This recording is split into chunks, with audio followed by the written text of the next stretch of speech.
En un escenario bastante inesperado, el presidente mexicano Andrés Manuel López Obrador acaba de reclamarle, de exigirle a Estados Unidos y Canadá por lo que ha sucedido entre precisamente México y Ecuador. ¿Cuáles son las disputas y las exigencias del presidente mexicano contra sus vecinos en América del Norte? Y más importante, ¿qué cosa tiene que reclamarles? Vamos a comentarlo.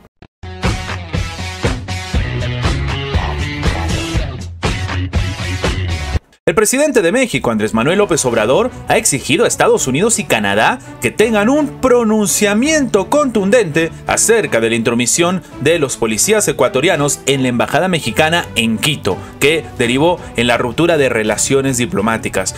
Hay dos situaciones curiosas que entender aquí. La primera, un escenario en el que el presidente mexicano le tiene que pedir a sus supuestos aliados que se pronuncien por lo que está pasando. Y claro, una ruptura total del derecho internacional. Esto lo hemos comentado en anteriores videos. De hecho, una veintena de países han condenado lo que ha sucedido y han criticado fuertemente al gobierno ecuatoriano. Pero Estados Unidos no ha dicho nada y sobre todo Canadá no ha comentado nada al respecto. Llama la atención, tomando en cuenta, como hemos comentado en anteriores videos también, que precisamente la OEA ha empezado a tener un acercamiento, una decisión bastante llamativa a la hora de intentar resolver el conflicto. Como sabemos, la OEA está muy cercana a las aspiraciones de Estados Unidos, o al menos esto es en lo que coinciden muchos expertos. Y claro, si tenemos un Estados Unidos neutral, podríamos entender cuál va a ser pues la forma de actuar de la propia Organización de los Estados Americanos, algo completamente diferente a la CELAC, que curiosamente ahí no está pues Estados Unidos. Pero en este escenario tan complicado debemos entender lo que ha dicho Andrés Manuel López Obrador. Él mismo ha comentado que invita a pronunciarse abiertamente a estos países, tanto Canadá como Estados Unidos, y que si no lo hacen, no hay problema con nosotros, van a continuar nuestras relaciones, pero no podemos dejar pasar un asunto así. Sería de pusilánimes que, ante un atropello así, nos quedáramos callados y no informáramos al pueblo de México el comportamiento, la actitud de otros pueblos y gobiernos, declaró en una conferencia de prensa, siendo bastante tajante a lo que está sucediendo. El jefe del Estado mexicano ha criticado que tanto Ottawa como Washington emitieron comunicados donde solo se inclinan a favor del diálogo, que bueno, se sienten a hablar entre las naciones confrontadas, y no reprueben lo ocurrido el 5 de abril en la representación mexicana en Ecuador, que de nuevo ahora ya no existe. Lo que ha comentado literalmente el propio presidente mexicano es que no lo ha hecho el presidente Joe Biden como lo hicieron otros mandatarios que se han expresado abiertamente. Pensamos que quieren mantener relaciones, igual que las tienen con nosotros, de amistad con Ecuador, a pesar de la actitud autoritaria como la que estamos viendo, terminó agregando. López Obrador ha destacado que es imperante que se detenga el despliegue de la doctrina Monroe en el continente americano. Él dice que no quiere que se siga aplicando en América la doctrina Monroe, ni la máxima de que ese gobernante autoritario es un tal por cual, pero es nuestro tal por cual. No queremos eso, eso debe de eliminarse, terminó precisando. Posteriormente, el presidente de México reiteró que no va a permitir el injerencismo en la nación que él gobierna. México, Estados Unidos y Canadá no solamente son cercanos geográficamente, hay que tomar en cuenta esto, sino que comparten lazos de diversa índole, como por ejemplo el famoso TIMEC, uno de los pactos comerciales más importantes del continente americano. Llama la atención como, sobre todo, ahora hemos comentado, ¿no?, que Estados Unidos se ha decidido mantener al margen o no criticar lo que ha hecho Ecuador, pero es que sencillamente Canadá tampoco se ha pronunciado al respecto.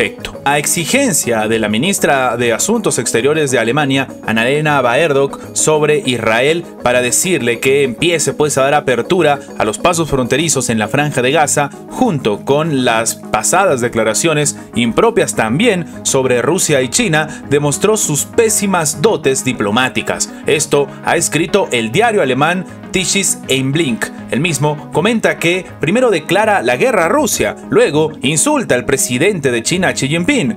Por supuesto, se puede hacer cualquier cosa, pero no como lo hace la ministra de Asuntos Exteriores, afirma el medio, recordando la larga serie de meteduras de pata de la actual ministra de Exteriores alemana. Pero, ¿qué es lo que ha sucedido? Pues la gota que derramó el vaso lo tiene ahora con Israel, algo que obviamente no tiene nada que ver con la situación entre Rusia y sobre todo China, que tienen una confrontación abierta con la administración alemana y con toda la Unión Europea. Se supone que Israel es un aliado.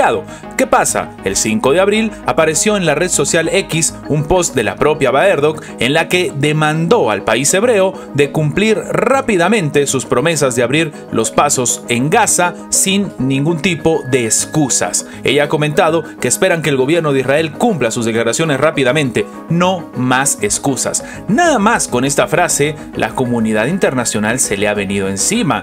Y claro, no es una frase tan grave realmente. ¿O cuál es el poder que podría tener Israel para que nada más con decir esto se haga una crítica de estos niveles? Según dice el diario, tales palabras no pueden interpretarse sino como un insulto descarado, pues 20.000 elefantes en libertad serían más sensibles que la jefa de la diplomacia alemana, que solo avergüenza a Berlín en la escena internacional con sus pésimas dotes diplomáticas. De hecho, los autores del artículo sugieren que el Ministerio de Asuntos Exteriores retire el móvil a su jefa y solo entregue el aparato bajo supervisión. El medio también cita al ex canciller alemán Gerhard Schröder, quien caracterizó la actitud de Baerdoq como una cuestión relacionada en la profesionalidad que actualmente está poco desarrollada en el Ministerio de Asuntos Exteriores. De manera literal, lo que termina concluyendo el medio alemán es que nadie debe tener miedo de Alemania, en la que la ministra de Exteriores desde el 2021 es un sabelotodo con un cuarto o la mitad de estudios y parecida a una institutriz, y no debería ser respetada. Fuertes declaraciones que empiezan a generar tensión dentro de Alemania, pero de nuevo, que nos empiezan también a resonar en la cabeza. Realmente la frase no es tan grave. ¿Por qué ahora se está generando este escenario en el que incluso piden que renuncie? Me gustaría saber su opinión abajo en los comentarios. Antes de terminar, los invitamos a que se hagan miembros del canal para que, además de tener acceso a la pestaña de comunidad donde publicamos muy a nuestro estilo las diferentes situaciones que suceden en la geopolítica actual con diferentes artículos y, como siempre, sin seguir ninguna agenda como hacen algunos medios tradicionales, también van a tener acceso previo a poder ver los videos antes de su publicación en las horas normales, en una forma de agradecerles a todos los que hacen posible el mantenimiento de este proyecto. De nuevo, por solamente $1.99 tienen estas ventajas en forma de agradecimiento por apoyar a mantener este proyecto. Sin más que agregar, nos vemos en la próxima.